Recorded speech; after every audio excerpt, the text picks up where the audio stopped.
Les systèmes et les moyens de communication sont de plus en plus répandus dans le monde. Il est aujourd'hui impossible d'imaginer un monde sans ces moyens de communication qui nous permettent de nous sentir proches, même quand on se retrouve à des milliers de kilomètres l'un de l'autre. Malheureusement, ces moyens de communication ne suffisent pas, surtout lorsqu'un proche disparaît. Pour ce fait, certains gens ont réussi à mettre en place des moyens pour communiquer avec l'au-delà. On parle bien là de la planche Ouija. Occultisme ? Croyance paranormale ou spiritualisme? Nous vous invitons à rester jusqu'à la fin de la vidéo pour découvrir ce qu'on vous apprendra à propos de cet objet.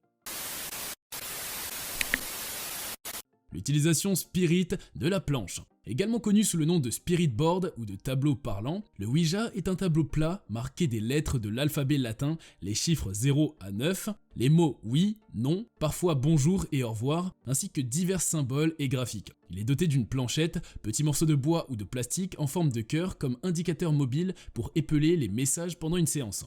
Les participants placent leurs doigts sur la planchette et celle-ci est déplacée sur le tableau pour épeler des mots. Ouija est une marque déposée de Hasbro, héritée de Parker Brothers, mais est souvent utilisée de manière générique pour désigner n'importe quel tableau parlant. Aux États-Unis, les spirites, de leur nom, croyaient que les morts pouvaient entrer en contact avec les vivants et auraient utilisé à l'époque un tableau similaire à une planche de Ouija moderne dans le camp de l'Ohio en 1886 afin de faciliter la communication avec les esprits. Ce n'est qu'après l'introduction commerciale de la planche par Elijah Bond, 1er juillet 1890, que celle-ci a été considérée comme un simple jeu de société sans rapport avec l'occultisme. Cependant, c'est pendant la Première Guerre mondiale que l'utilisation de la planche Ouija comme outil divinatoire a été popularisée par la spiritualiste américaine Pearl Curran. Les croyances paranormales et surnaturelles associées à la planche Ouija ont été largement critiquées par la communauté scientifique et sont souvent qualifiées de pseudosciences. Les mouvements du pointeur de la planche peuvent être plus facilement expliqués par les mouvements inconscients de ceux qui la contrôlent, un phénomène psychophysiologique connu sous le nom d'effet idéomoteur qu'on abordera par la suite. En d'autres termes, les personnes qui manipulent le pointeur de la planche Ouija peuvent inconsciemment orienter celui-ci en réponse à des idées préconçues, des attentes ou des impulsions psychologiques, plutôt qu'à une influence surnaturelle. Des études ont montré que les participants à des expériences avec des planches Ouija étaient souvent activés par des facteurs psychologiques tels que la suggestion ou les attentes. Les dénominations chrétiennes dominantes, y compris le catholicisme, ont souvent mis en garde contre l'utilisation des planches Ouija, considérant leur utilisation comme une pratique satanique. Certains groupes religieux soutiennent même que leur utilisation peut conduire à la possession démoniaque. En revanche, les occultistes ont des opinions divergentes sur la question. Certains d'entre eux ont estimé que la planche Ouija peut être un outil de transformation positive, tandis que d'autres réitèrent les avertissements de nombreux chrétiens et mettent en garde les utilisateurs inexpérimentés. En fin de compte, l'utilisation de la planche Ouija est une question de croyance personnelle et de choix individuel.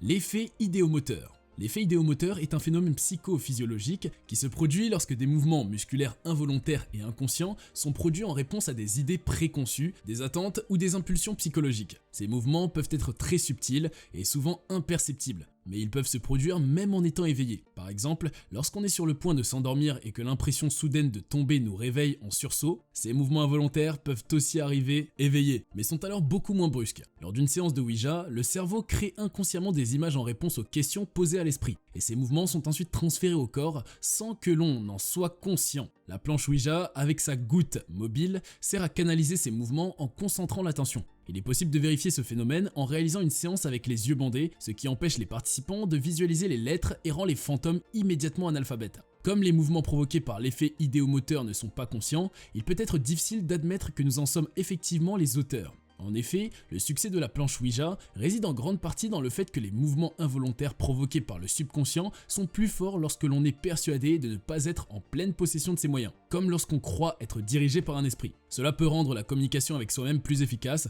car les réponses qui émergent peuvent être interprétées comme provenant d'une source extérieure, mais elles sont en réalité produites par notre propre subconscient. En clair, les Ouija sont des outils de communication efficaces pour entrer en contact avec soi-même et explorer les pensées et les sentiments profonds de notre propre psyché. Toutefois, on pourrait se demander leur provenance et ce qui en fait un outil avec divers avis.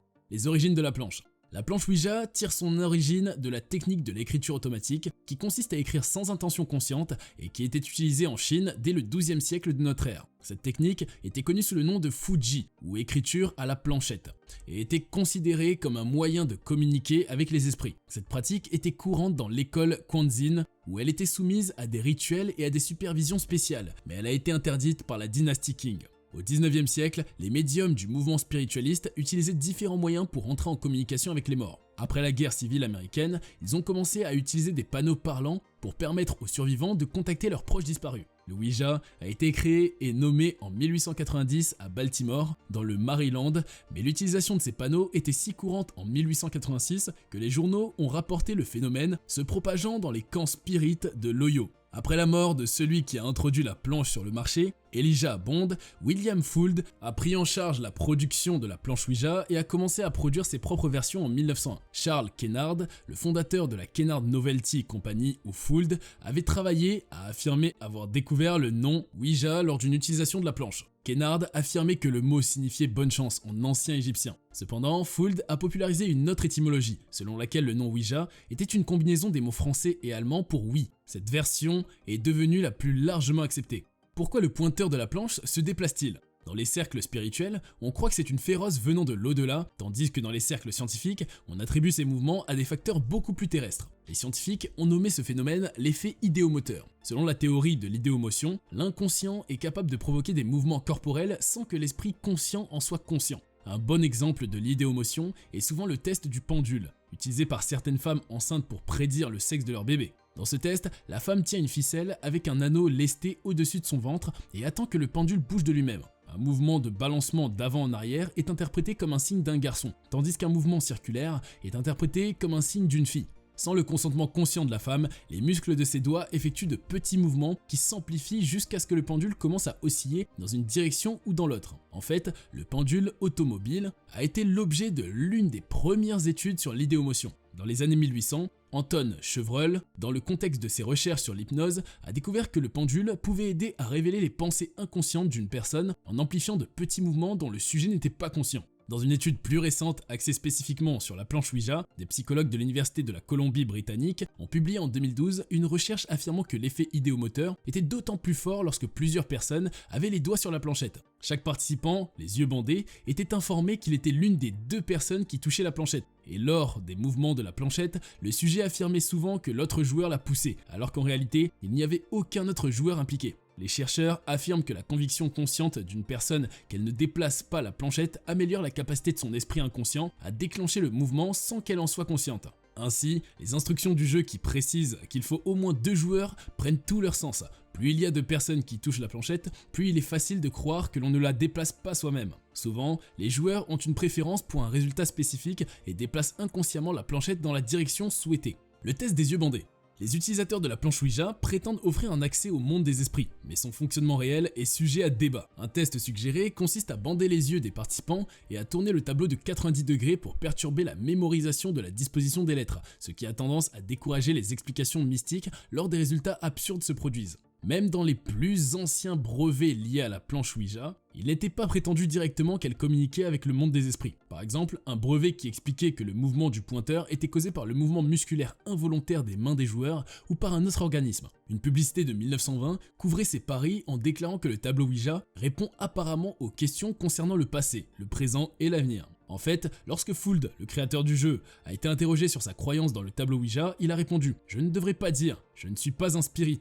Je suis presbystérien. Je le suis depuis que je suis si haut. Cependant, même si le jeu de Ouija n'a rien de spirituel en soi, il peut être fascinant de voir comment il peut libérer des pensées inconscientes et mérite réflexion. Lorsqu'on a demandé au poète James Merrill, lauréat du prix Pulitzer, s'il aurait pu écrire son œuvre sans le tableau Ouija, il a répondu « On pourrait penser que le tableau est un mécanisme de retardement. Nous sommes venus voir un saint ou un fou en une seule zappe. Cela m'a fait réfléchir à 2 fois à l'imagination. » Si les esprits ne sont pas externes, comme les médiums deviennent étonnants, cette réponse suggère que Merrill considérait le tableau Ouija comme un outil permettant de canaliser l'imagination et d'accéder à des idées ou des pensées auxquelles il n'aurait peut-être pas accédé autrement. Il est donc clair que le débat sur le conseil Ouija et son lien avec le monde des esprits persiste et que différentes personnes ont des interprétations et des expériences différentes avec cet objet intrigant. Qu'en disent les scientifiques ? Ils expliquent le phénomène de la planche Ouija comme étant le résultat de la réponse idéomotrice décrit pour la première fois par Michael Faraday en 1853. Des études ont été menées en laboratoire montrant que les sujets déplaçaient involontairement la planchette en répondant à des questions oui ou non. Des sceptiques ont décrit les utilisateurs de la planche Ouija comme des opérateurs et ont noté que les messages énoncés par les esprits étaient similaires à tout ce qui traversait l'esprit des sujets. Selon le professeur de neurologie Terence Ince, l'illusion que la planchette se déplace sous son propre contrôle est suffisante pour convaincre de nombreuses personnes que les esprits sont véritablement à l'œuvre. Les mouvements musculaires inconscients responsables des phénomènes de la planche Ouija, observés lors des séances, sont des exemples d'un état dissociatif. En dépit de cela, une étude de 2012 a révélé que l'utilisation de la planche Ouija était nettement plus précise que la conjecture en répondant à des questions oui ou non, ce qui suggère qu'elle pourrait faire appel à l'inconscient. Cependant, la communauté scientifique ne reconnaît pas la planche Ouija comme étant un moyen de communiquer avec les morts. Les scientifiques affirment que l'effet de la planche Ouija est dû aux réponses inconscientes du corps, plutôt qu'à une force extérieure surnaturelle. En fin de compte, l'efficacité de la planche Ouija dépend de la croyance de l'utilisateur dans son pouvoir. Les mouvements involontaires appelés automatismes sont liés au phénomène idéomoteur, car ils sont tous deux basés sur des mouvements inconscients. La différence est que le phénomène idéomoteur se produit lorsque la simple idée que quelque chose peut arriver incite le cerveau à le faire, alors que les automatismes sont des mouvements involontaires qui peuvent survenir même sans y penser. Par exemple, penser à ne pas déplacer la planchette lors d'une séance de Ouija peut en réalité augmenter la possibilité que la planchette bouge, car cela oblige quelqu'un à déplacer inconsciemment la planchette. Depuis le début, les planches Ouija ont été critiquées par les universitaires, qualifiées de vestiges de systèmes de croyances primitifs et d'escroqueries pour séparer les gens de leur argent. Dans les années 1920, certains journaux ont décrit les conclusions du conseil Ouija comme des demi-vérités qui ont abaissé le niveau du discours national. Plus tard, dans les années 1970, les utilisateurs de Ouija ont été décrits comme des membres de la secte par les sociologues, bien que cela ait été largement remis en question sur le terrain. La réaction de la religion. Depuis que la planche Ouija existe, elle a suscité la critique de plusieurs confessions chrétiennes. Dans le catéchisme de l'Église catholique, l'utilisation de la planche Ouija est explicitement interdite dans le paragraphe 2116, considérant que toute pratique de divination qui utilise ce genre d'outil est interdite. Catholic Answers, une organisation catholique romaine, déclare également que la planche Ouija n'est pas inoffensive, car elle est considérée comme une forme de divination impliquant la recherche d'informations auprès de sources surnaturelles.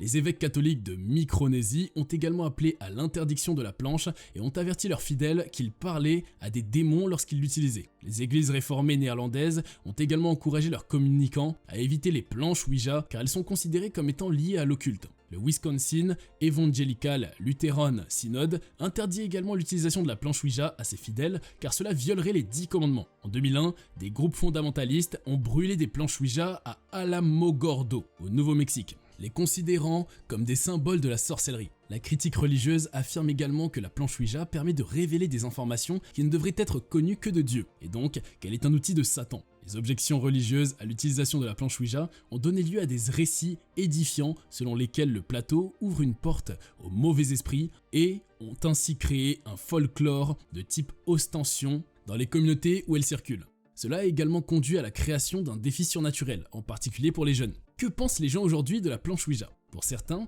la planche Ouija est considérée comme un simple jeu de société. Les gens l'achètent comme cadeau pour leurs amis et leur famille, et l'utilisent pour s'amuser lors de soirées entre amis ou de fêtes d'Halloween. Pour d'autres, la planche Ouija est vue comme un outil de divination. Les utilisateurs croient que la planche peut communiquer avec les esprits et les aider à répondre à des questions sur l'avenir ou à entrer en contact avec des proches décédés. Certaines personnes ont une vision plus sombre de la planche Ouija, la considérant comme dangereuse et capable de causer des possessions démoniaques ou d'attirer des forces maléfiques. Ces croyances peuvent provenir de l'influence de films d'horreur ou de récits de personnes ayant vécu des expériences négatives après avoir utilisé la planche. Les organisations religieuses ont souvent condamné l'utilisation de la planche Ouija en tant que pratique contraire à la foi et aux enseignements de leurs religions respectives. Certaines églises ont même organisé des événements de destruction publique de planches Ouija pour montrer leur opposition à cette pratique. Dans le monde de l'art et du divertissement, la planche Ouija est souvent utilisée comme un élément de l'intrigue pour créer des histoires de mystère et de suspense. Les films, séries et romans d'horreur en font un usage fréquent. Les médias sociaux ont également contribué à la diffusion de la planche Ouija. Les jeunes générations partagent souvent des vidéos d'eux-mêmes en train d'utiliser la planche, parfois pour des raisons amusantes et d'autres fois dans le but de chercher des réponses à des questions existentielles. Enfin, pour certaines personnes,